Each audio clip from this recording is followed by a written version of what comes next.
Hi guys, welcome to this short video about the question how we can avoid being scammed when we invoke the website of a crypto wallet or a crypto exchange. I mean, when we are using an app on our phone, then we have the app and usually nothing can happen unless the app was hacked. But other than that, we are safe. But of course, as we know now from the last experience in June, really large, one of the largest apps have been hacked. So we also have no perfect safety there. So we can also use websites. So here in this video, I'm concentrating on websites. And so I got just a couple of hours ago an email from Uphold trying to explain what we could or should do to avoid from being scammed into the wrong website. And so we have here some things which they are saying: beware of fake Uphold websites that aim to steal your login credentials. The first thing what they are saying is don't rely on search engines to find Uphold.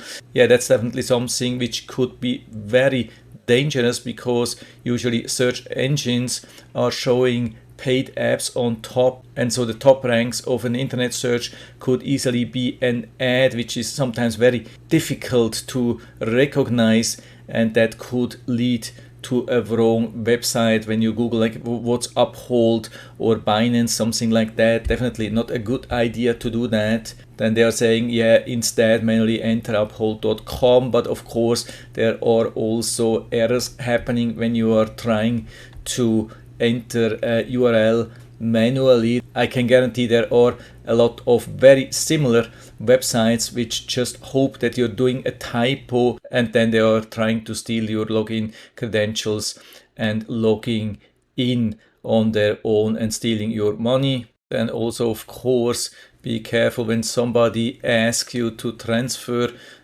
your funds. Also, when somebody is asking you to download some software, and then always enable two-factor authentication. So if somebody could steal like password and user ID, they still cannot do anything with that. But I would say there is much more than that. And so I wanted to show you at least two additional things which they didn't mention here for some reason. I don't know why they didn't mention that. And I think these are very easy things which you could do and very helpful things to give you more safety when you try to log in a website like on your wallet or a crypto exchange. And so one of my advices is to go to coinmarketcap.com. I think it's still owned by Binance, so we can definitely trust it. But of course, we also have no guarantee that everything which is written here is right or correct all the time, but it gives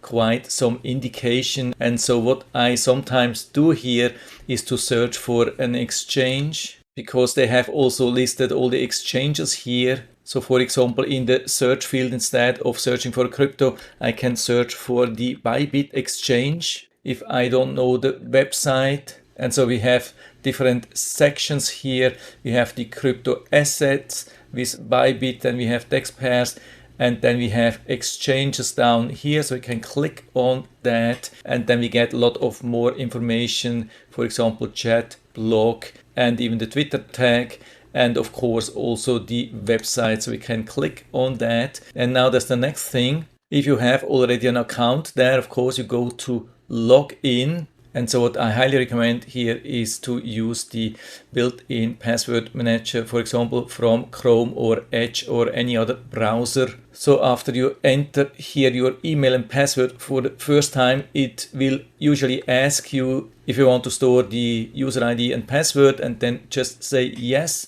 And next time when you're back here, for example, on Bybit.com, then it will automatically fill in your user ID or the email address and password, or at least the browser will ask if you want to use the stored email and password. And just because of that, you will know that you're on the right website, because if you were on a phishing website which just has a similar name, then the browser will not ask you to use the stored email and password because it has nothing stored for this website. So that's also very helpful. And I would say as long as you're using also 2FA, you don't have to be worried about storing your email and password here on the browser, especially as long as it's a reliable browser like Google Chrome, something from Apple, or Microsoft Edge, something like that. Or of course you could also use the QR code to log in on your app. That's also some additional safety. This is something which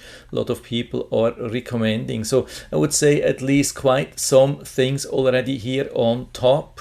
And if you even need more safety than that, something which I can highly recommend, and I would say something which almost nobody is talking about, and I think this could be also very helpful. This is to go to Twitter, twitter.com, and search for your exchange or your wallet. Then you find it here. So what's the advantage? Of course, when you click on it, on their profile site, you will usually also see their URL. Of course, also Twitter accounts can be hacked. Yeah, of course, there's no 100% safety.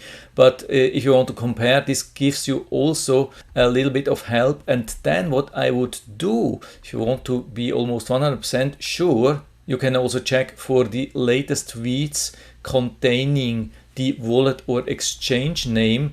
Then you maybe go a little bit through here, check everything. If somebody is mentioning like a hack or something which could be really scary, just go down, search a little bit. If you find something here, and the crazy thing is that I've been using this exactly about 1 month ago when I tried to find a self-custody wallet, something which I've never used. I've been searching what's a recommended wallet. Then I went to Twitter, did a little bit of search about this wallet, if somebody is mentioning something, and then in the latest tweets I have found that people were complaining about that they can't find their assets anymore. So I didn't use this, and a couple of days later I got confirmation that a lot of assets were stolen. I think it was 30 million, 100 million, or even more, really huge amount of customer funds have been stolen. And I found this here first on Twitter, even before there was an official information. I think there's still no official information about that. But this can also help when people are saying, yeah, there's something not good, don't go on their website, don't use their app, something like that. So I would say that's enough at the moment, but of course you can do even much more. I'm sure there is much more if you want to have more safety. And so it would be really interesting to learn from you what you are usually doing to avoid such scams. How are you making sure that you're always on the right website or using a safe app? So if you have some really interesting information, just let us know down in the feedback area. I'm always happy to talk about these things. And so I hope I've been able to help you a little bit with this video. If you like it, give me a thumbs up, subscribe my channel. Thanks for watching. See you next time.